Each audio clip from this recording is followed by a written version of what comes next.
Et on est de retour avec notre invité ce matin, Jean-Claude Beaujour, avocat et vice-président du think tank France-Amérique. Merci Jean-Claude Beaujour d'être resté avec nous. On vous voit bien, on vous entend bien, pas de souci cette fois. J'imagine que vous avez entendu les analyses, les informations de notre correspondant Thomas Bonnet à Washington. On connaissait les sanctions économiques jusqu'ici imposées par Washington à Moscou. Cette fois, Washington a décidé d'imposer des sanctions contre des personnes, en l'occurrence contre Vladimir Poutine et contre Sergueï Lavrov, le ministre de la Défense russe. Qu'est-ce que ça va changer, ces sanctions personnelles ? Alors, il y a deux choses. S'il y a des sanctions personnelles, c'est parce que les États-Unis et les Européens savent bien que les premières sanctions annoncées avaient un effet relatif, je dis bien relatif, par rapport au but recherché. Par exemple, on s'est dit, en tout cas ils se sont dit, voilà, sur le plan économique, on va suspendre un certain nombre d'activités commerciales. Pour autant, Vladimir Poutine s'était organisé à organiser l'évolution de ses relations économiques de telle manière que ces éventuelles sanctions ne pourraient avoir qu'un effet particulièrement limité, en tout cas moindre que ce qu'on peut imaginer. On sait que l'Europe dépend du gaz russe. Pour autant, depuis quelque temps, ce même gaz russe est acheté en plus grande quantité par les Chinois. Donc, Vladimir Poutine, en tout cas le régime russe, à l'évidence, s'est organisé.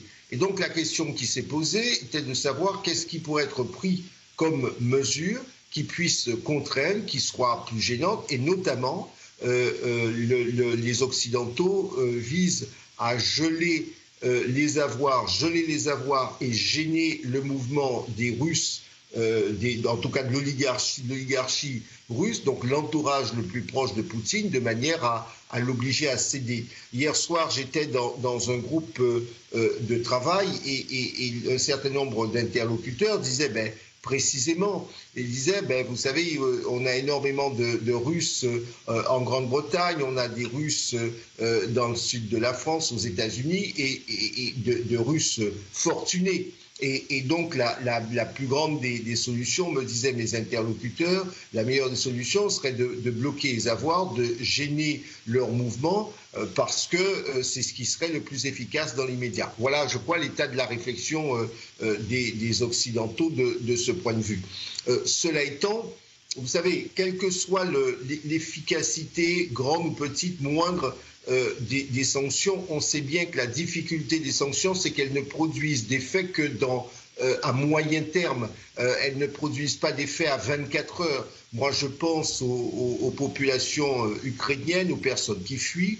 La guerre se vit au quotidien, vous l'avez montré dans votre reportage. Et donc, nous devons en tout cas réfléchir à des solutions pour que les civils soient le plus rapidement en sécurité, j'ai envie de vous dire, en situation d'apaisement, parce que, et dans votre reportage, vous l'avez dit, en tout cas ça a été dit, lorsque vous avez un risque de bombe, lorsque vous avez des gens qui vivent en permanence avec un risque maximum, ce ne sont pas des situations qui sont humainement supportables, et donc il y a une certaine urgence. Donc c'est vrai qu'à côté des mesures, des sanctions qui produisent toujours des effets à moyen, voire à long terme, il y a, en tout cas moi c'est ce que j'appelle de mes voeux, il y a le besoin de trouver des solutions immédiates pour ces populations, surtout pour ces populations civiles. Dernier point, vous aurez constaté, c'est peut-être là aussi la surprise, une très grande résistance des Ukrainiens. Et puis, sur le plan international, c'est vrai que la Russie est isolée. Je ferai remarquer que la Chine ne s'est pas joint au vote russe. Elle a conservé une position neutre, de la même façon que l'Inde ou l'Arabie saoudite. Donc c'est aussi un signal, et ça pourrait être une surprise pour Vladimir Poutine, que la Chine ne se soit pas jointe complètement à sa position. Vous parliez tout à l'heure de la résistance ukrainienne. On apprend à l'instant que Volodymyr Zelensky appelle à ne pas déposer les armes et à défendre Kiev. On sait aussi qu'il avait appelé une partie des civils et ceux qui savaient manier les armes. Est-ce que Volodymyr Zelensky aujourd'hui n'a plus le choix que d'appeler les civils? Est-ce qu'il se sent aussi un peu esseulé? Alors qu'il se sente esseulé, bien sûr, puisque là encore, je disais que lorsque vous avez une guerre, la première des choses, c'est qu'il faut réagir sur le terrain. Donc de ce point de vue, il y a une forme d'isolement.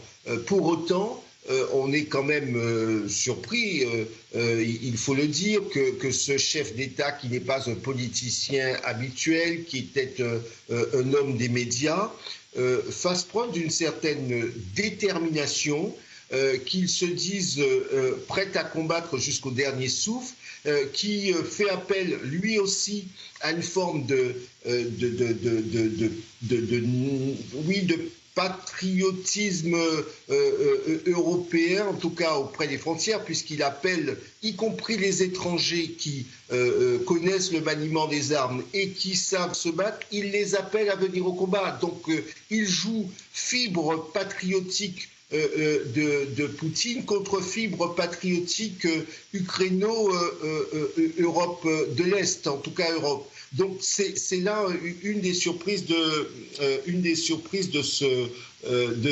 ces développements de ces dernières heures. On aurait pu imaginer que plus rapidement qu'il s'enfuit ou que d'autres positions soient prises, mais on sent une volonté de se battre. Alors il faut être très clair, je pense que les armes, ils ne sont pas, l'Ukraine n'est pas à égalité des armes avec la Russie, mais on peut parler d'une forme d'une détermination qui est assez surprenante.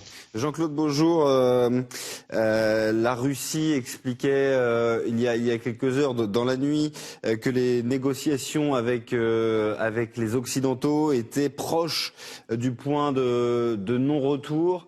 Est-ce que c'est le sentiment qu'on a aujourd'hui après 48 heures de conflit et qu'est-ce que ça dit, cette sortie du Kremlin?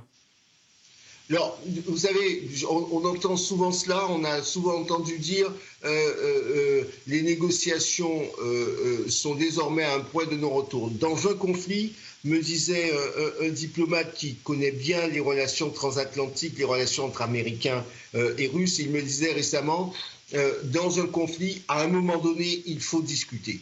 Et même lorsqu'il y a une guerre, vous savez qu'après la guerre, on fait la paix. En tout cas, à plus ou moins moyen terme, on fait la paix. Et donc, la paix n'arrive qu'après les discussions. Donc, c'est vrai que la sortie de Poutine, c'est simplement une volonté de pouvoir continuer probablement à monter le ton, probablement à dire que lui aussi, il est déterminé à aller jusqu'au bout, probablement pour montrer aux autorités ukrainiennes qu'il ne cédera pas. Mais pour autant, est-ce qu'il refusera? Nous sommes dans une situation de non-retour. Moi, je pense que, et en tout état de cause, c'est toujours la même chose, l'histoire se répète. Nous devons continuer à discuter et je peux vous dire qu'en ce moment même, il y a encore des discussions par des canaux différents. On tente, quand le risque est tellement grand, et c'est ce que doivent comprendre l'ensemble de nos téléspectateurs, le risque est tellement grand, vous savez, si les choses continuent, on ne sait pas où s'arrêter, on ne sait pas où est-ce qu'elles s'arrêteront. Le risque de guerre qui pourrait embraser une partie de la planète est réelle, en tout cas l'Europe est réelle, et donc face à ce risque, nous avons tous, y compris M. Poutine, nous avons tous intérêt à réfléchir, en tout cas à un moment donné, à comprendre qu'il faudrait ne pas aller jusqu'au bout. Vous savez, vous avez dans vos différents reportages, vous avez fait parler des civils. Alors, c'était des civils pour la plupart ukrainiennes. Nous avons vu qu'il y a un certain nombre de manifestations. Nous avons vu qu'il y a des gens à la fois un peu partout dans le monde, mais aussi en Russie, qui disent on ne veut pas la guerre. J'ai le sentiment, j'ai la faiblesse de croire que Poutine n'a peut-être pas non plus intérêt à entraîner l'ensemble de sa population dans un conflit qui serait humainement inacceptable pour cette population. Et c'est là où chacun finira par, je l'espère en tout cas, réfléchir. Dernier élément, vous voyez que les Chinois ont été neutres alors qu'ils auraient pu voter dans le même sens que les Russes. Pourquoi est-ce que les Chinois ont été... Jean-Claude Beaujour, je me permets de vous couper, on reparlera bien sûr de cette réunion à l'ONU un peu plus tard. Je voulais simplement, avant, revenir avec vous sur une phrase que vous avez dite. Vous avez dit l'histoire se répète. Dans ce dossier concrètement, en quoi les acteurs ont échoué? Je parle bien sûr des Russes, des Ukrainiens, mais aussi des Européens, des Américains. Qu'est-ce qui fait aujourd'hui, Jean-Claude Beaujour, que l'histoire se répète? Moi, j'ai le sentiment que, à la fois, puisqu'on est France-Amérique, en écoutant Condoleezza Rice sur deux interventions qu'elle a faites récemment, en écoutant un certain nombre de responsables américains, visiblement les accords de Minsk pour les Américains n'ont pas été respectés, pour les Occidentaux n'ont pas été respectés, et surtout, Condoleezza Rice disait quelque chose, elle disait, oh ben, vous savez, le fait que l'Ukraine n'adhère pas à l'OTAN, nous n'avons pas eu le sentiment, au cours de ces dernières années, nous n'avons pas eu le sentiment que c'était, en tout cas, lorsqu'elle était aux responsabilités, que c'était une préoccupation exceptionnelle. Alors, elle ne disait pas que ça n'était pas une préoccupation, mais elle n'avait pas le sentiment que c'était une demande qui pouvait, j'essaie de traduire sa pensée, qui pouvait conduire à un conflit. Donc on voit bien que la première période des années 2010, des années 2000, lorsque George Bush était aux responsabilités, et 2014, lorsqu'il y a eu les accords de Minsk, on voit bien qu'il y a eu incompréhension, et de cette incompréhension, nous avons été tous collectivement incapables de sortir de cette incompréhension. Merci Jean-Claude Beaujour.